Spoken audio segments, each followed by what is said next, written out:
नाज़रीन किराम अस्सलामु अलैकुम वरहमतुल्लाहि वबरकातुह।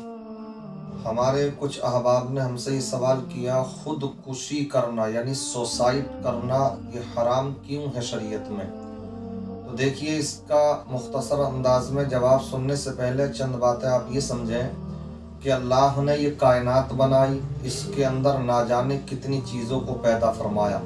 अगरचे उससे फ़ायदा हम हासिल करते हैं, लेकिन मालिक खुद रब तबारका व तआला ही है।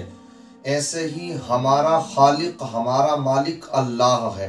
जान हमको अल्लाह ने अता फरमाई, लेकिन इसका मालिक अल्लाह है। इसलिए कुरान पाक में तो अल्लाह ने इरशाद फरमाया, अगर कोई इंसान किसी को नाहक कत्ल करे तो उसने गोया के पूरी इंसानियत का खून किया, पूरी इंसानियत को कत्ल किया। तो वो मजहब इस्लाम जो किसी के नाहक कत्ल करने को ये करार देता हो कि उसने पूरी इंसानियत का कत्ल किया, तो खुद उसकी जान अपनी हलाकत में डाल पड़े, वो खुद अपनी जान को हलाकत में डाले, खुद सुसाइड कर ले, इसकी इजाज़त उसके लिए कैसे हो सकती है। खुद रब तबारक व तआला ने बयान फरमाया, ला तुल्कू बिअयदीकुम इला तहलुका, कि तुम अपने हाथों के जरिए से हलाकत मोल ना लो, अपने आप को हलाकत में ना डालो। दूसरी जगह रब तबारक व तआला फरमाता, ला तक़तुलू अनफुसकुम, कि तुम अपने आप को कत्ल ना करो। कुरान पाक की इन आयात से ये बात साफ तौर पर वाज़ेह है कि इंसान अगर खुद से कत्ल करता है अपने आप को, तो ये हराम है, अशद हराम है। इसलिए कि रब तबारक व तआला ने इससे हमें वाज़ेह तौर पर मना फरमाया है।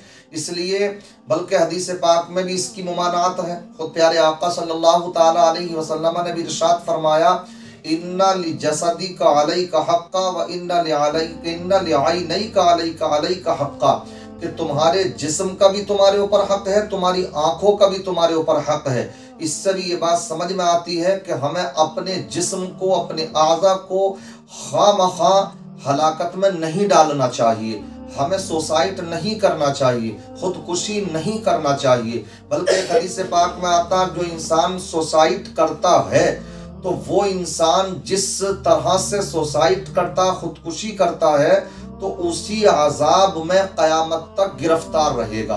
मगर हाँ, ये बात याद रखें कि सुसाइड करना एक हराम काम है, और हराम काम करने की बुनियाद पर इंसान इस्लाम से खारिज नहीं हो जाता, बल्कि रहता वो मुसलमान ही है, उसकी बुनियाद पर सख्त गुनहगार होगा। अब मसला ये आता, कुछ अहबाब ये भी कह रहे थे, क्या उनकी नमाज जनाजा पढ़ी जाएगी, क्या उनके लिए हम मग़फ़िरत की दुआएं कर सकते हैं। बिल्कुल करेंगे, क्योंकि वो गुनाह कबीरा का मुर्तकिब है, जिसकी बुनियाद पर वो इंसान ईमान से खारिज नहीं है।